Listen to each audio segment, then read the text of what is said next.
Pursuing a motorcycle accident is quite different than an auto accident in several respects. For one thing, you have an unprotected motorcyclist, and they're going to come into contact with heavy metal, and they're going to usually do so at speed. If they're lucky and they're able to lay down their bike, they're going to come into contact with the pavement. Either way, bone-crushing injuries, head injuries, and related morbidity is often the result.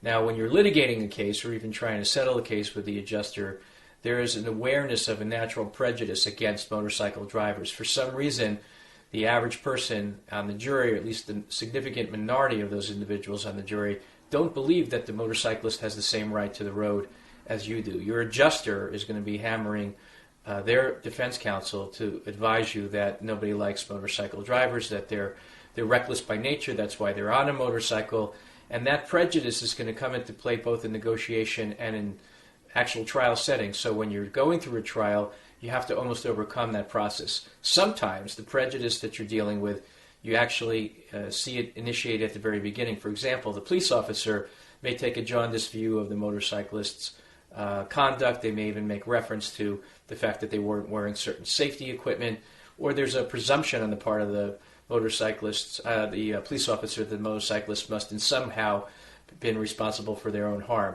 So your lawyer has to be willing to confront all those difficulties and then still deal with the basic injury essentials while you're getting good medical care and while you're going ahead and pursuing all the things that you need to do to make sure you understand the extent of your injuries and any aspect of it that's going to impact you in the future. It's essential that your lawyer is basically able to work with you and doesn't actually have the same prejudices that the police and some of the members of the jury might when it comes to you being involved in an accident.